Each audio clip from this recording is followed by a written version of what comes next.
Athletic Football Show.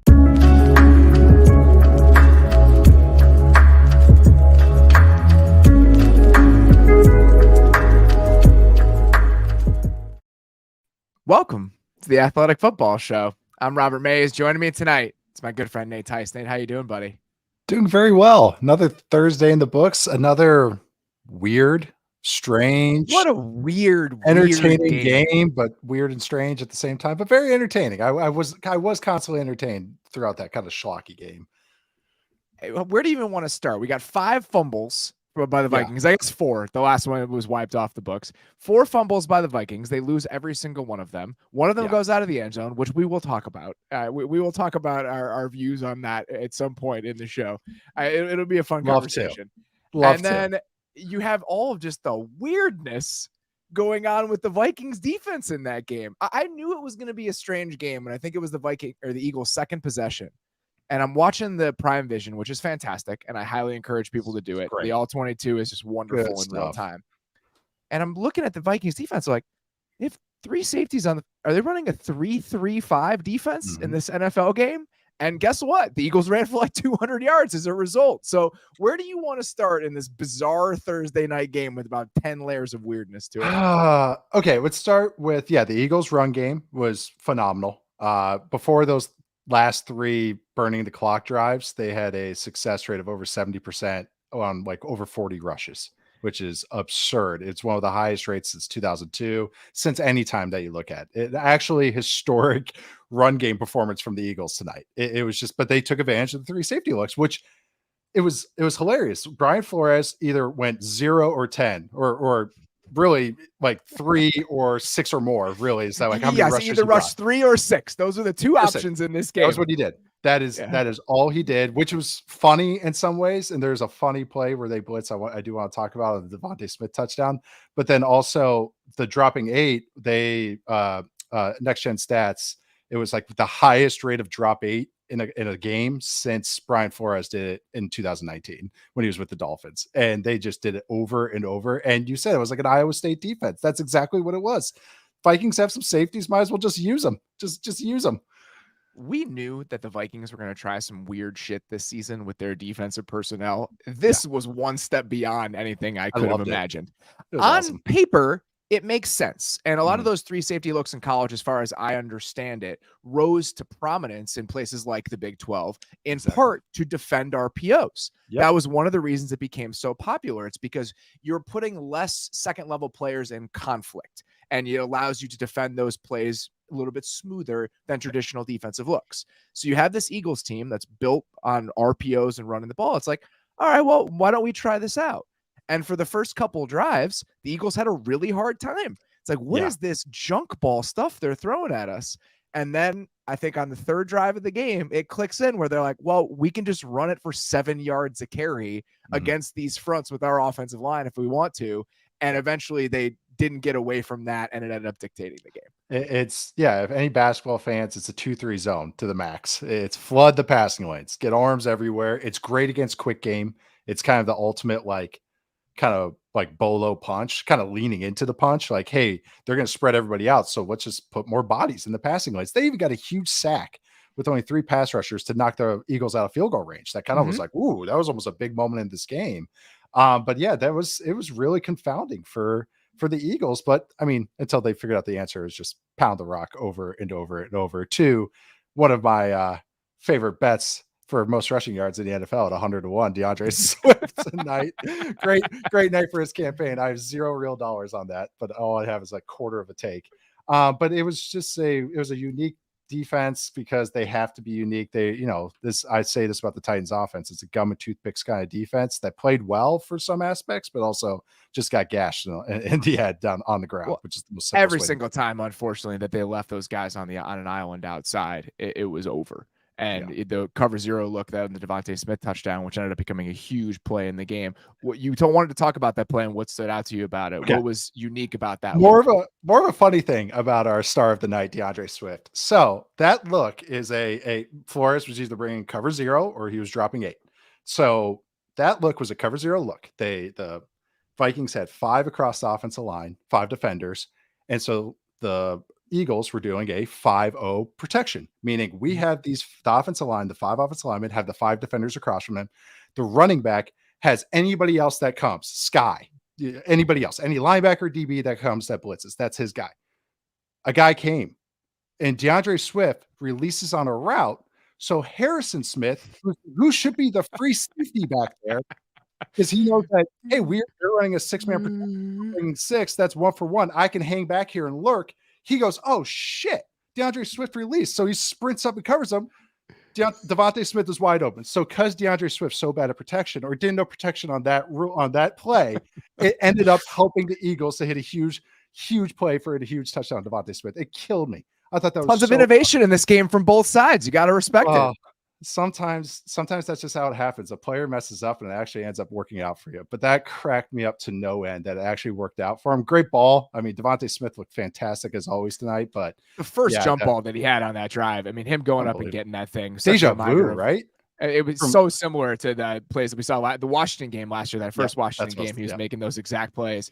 So just a reminder of how much talent they have on the outside. And even if you're going to throw something weird at them, this Eagles team is so good at drilling down on the solution. And they found one today. It was hand the ball off to DeAndre Swift as many times as we want, because you are not set up to stop this. And the moment you're going to try to put a couple more bodies near the line of scrimmage and maybe bring some pressures on early downs, we got islands on the outside and our guys are better than yours.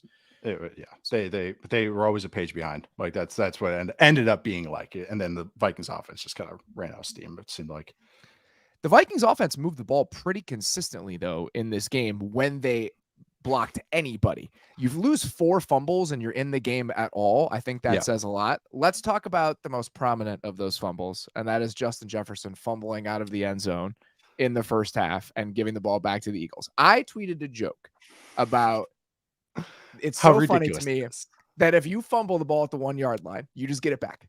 And if you fumble the ball out of the end zone, you give the ball to the other team and then they get the ball on the 20. And I understand that the end zone is different, right? Of course the end zone is different. Yep. I have 2 issues with this. One, it is not a proportional punishment. If you fumble, period, maybe you should be punished for it. So if there was a rule in the NFL where if you fumbled the ball out of bounds, you were punished in some way, and then the fumbling out of the end zone was worse, that would make more sense to me than the way the rules are currently set up. So let's say you fumble the ball out of bounds and it's a 10-yard penalty. And if you fumble the ball out of the end zone, the other team gets the ball back. Or let's say if you fumble the ball out of the end zone, you get the ball on the 20.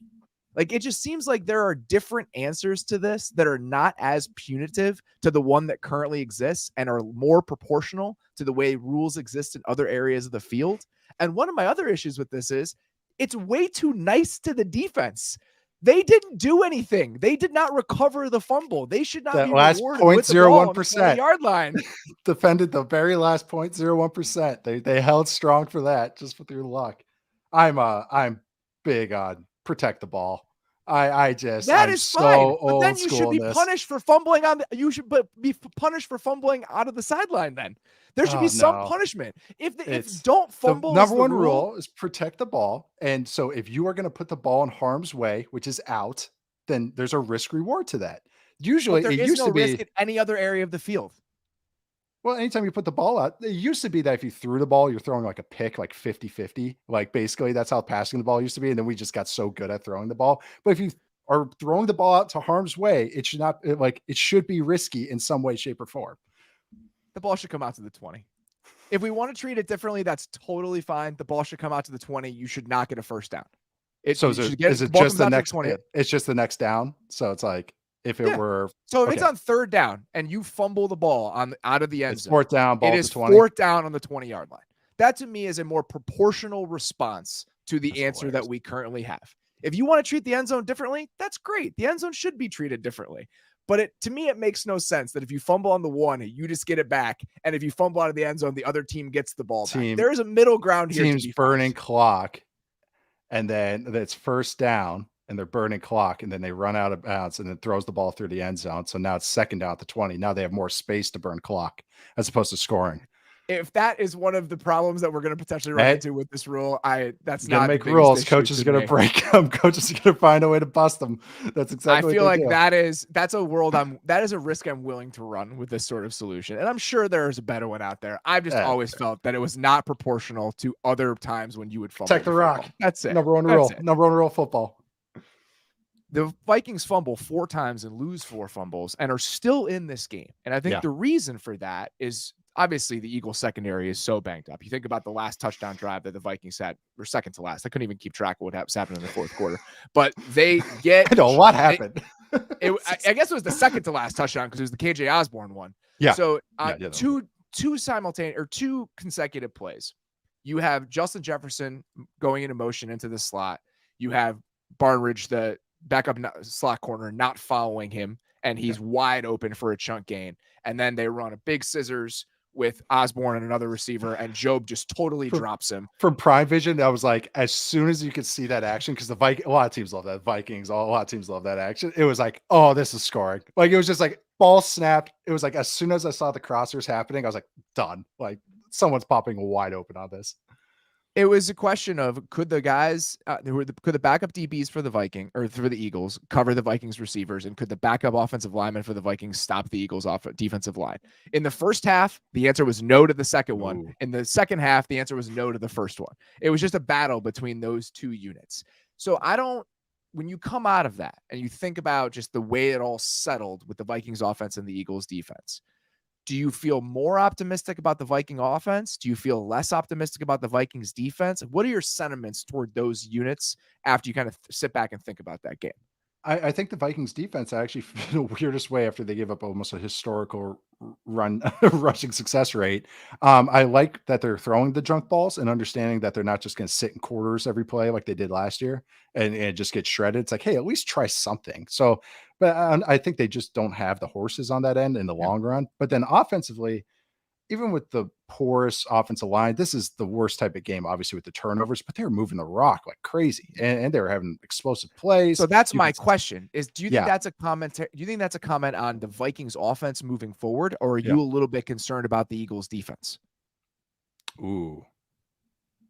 Yes. I think that I'm very optimistic about the Vikings offense. I really love their little funky way they're going to be doing this, and it works because they have cool players. But the Eagles defense is showing, like, especially the pass defense, that's the bet you're making when Zach Cunningham is your number one linebacker. He's not great in coverage. He's going to get exposed every game. Like, that's just it's just a thing. But he's good against the run. So that's the trade-off. They are playing better against the run these last 2 weeks, but against the pass, you can just see it. And that's before the injuries. So I think there's a lot more blemishes against the pass than there was last year. The pass rush feels pretty good, but it doesn't feel just absolutely terrorizing at all times. So, and also it's a pretty good Vikings passing attack, but I do feel a lot less or a lot lower on this Eagles defense and a little bit on the offense, just a little bit on the passing game and the offense, but I do think they'll sort it out, hopefully, in the long run. I think they'll be fine on offense. I mean, it's such a weird game, and you play the Patriots in week 1. It's raining a bunch. I feel like the Eagles offense will be just fine in the long run. The defense, I am a little bit concerned, and I know that there are backups playing right now, but that was one of the things that we were mentioning about the Eagles defense coming into the season. Yep. They were remarkably healthy last season. And you have 2 corners that are over 30 years old now. You're probably not going to be as healthy on that side of the ball. And if they have to play with a couple backup DBs here and there, we just saw what those results can look like when the pass rush isn't getting home.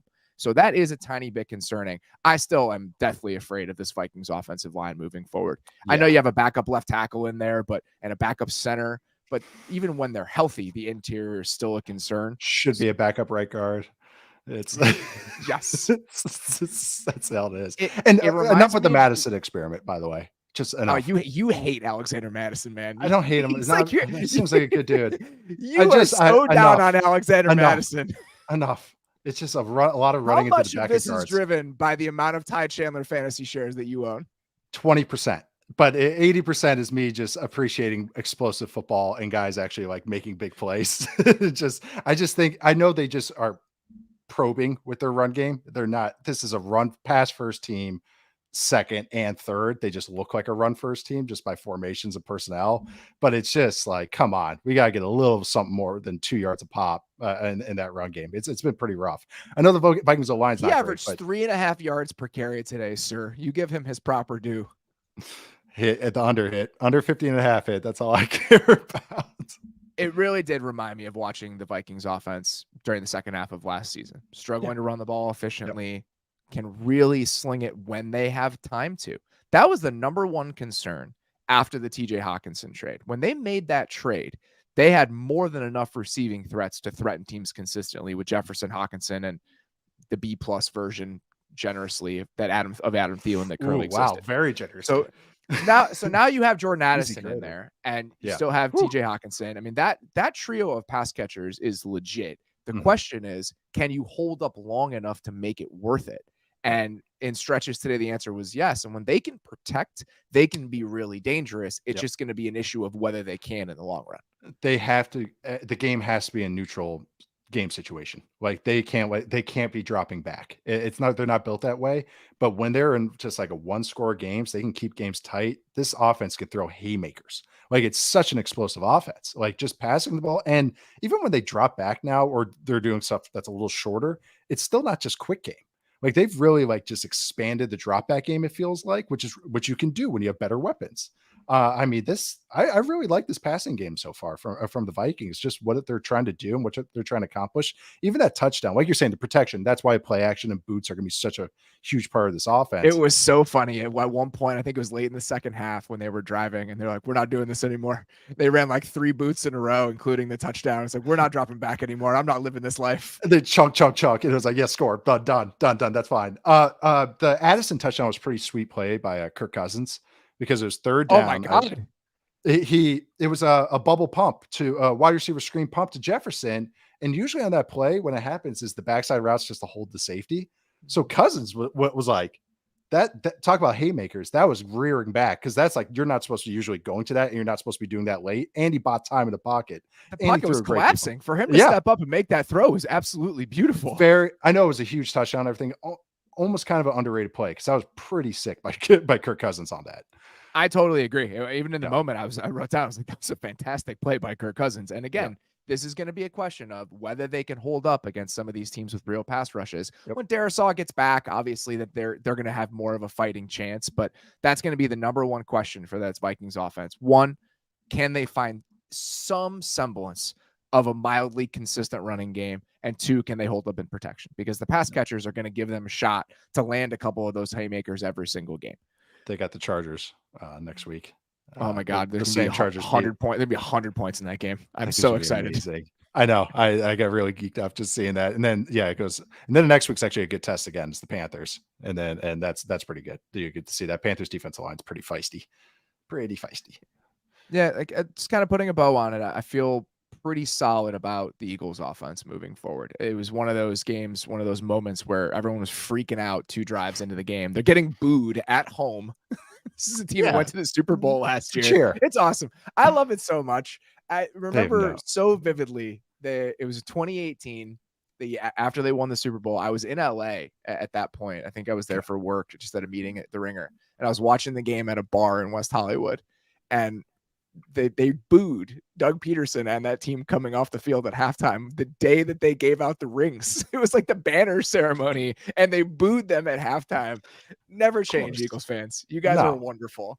But it's consistent, very, very consistent. I do like that. It's generational there. It's like the season tickets with the Packers.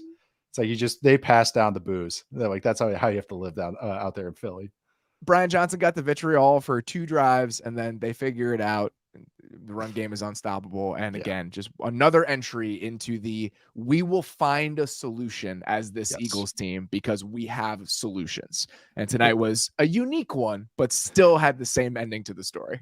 You could hear Richard Sherman say right before I turned off the TV, before we started the show, I heard him say, you have to find ways to win ugly in the National Football League. And that's so true. But usually you don't score 34 points when you're winning ugly. And that kind of feels very Eagle-ish when AJ Brown's like fighting on the sideline, but it's like, oh, there goes Devontae Smith again. It's like, oh, that's what this Eagles team just has so many answers and so many ways they can historic rushing success. Historic. One of the most efficient running games we've seen in the last 20 years. Ever since they expanded to 32 teams. Good for you guys. Yeah. All right. That's all we got. Appreciate you guys listening. Please go check out our week 2 preview that is available in your podcast feeds already right now. If you have not listened to the post week 1 edition of In the Pocket with me and Chase Daniel breaking down the week that was in quarterback play, highly encourage you guys to go check that out. Please subscribe to the YouTube channel. If you are not subscribed, please like this video and others that you are watching. We would sincerely appreciate that. I don't ask that enough and should do it more. For now, that is all we got. We will be back right here on Sunday night, breaking down all of the week 2 action. Please come back and join us. For now, good night. Enjoy your weekend. We'll talk to you guys soon.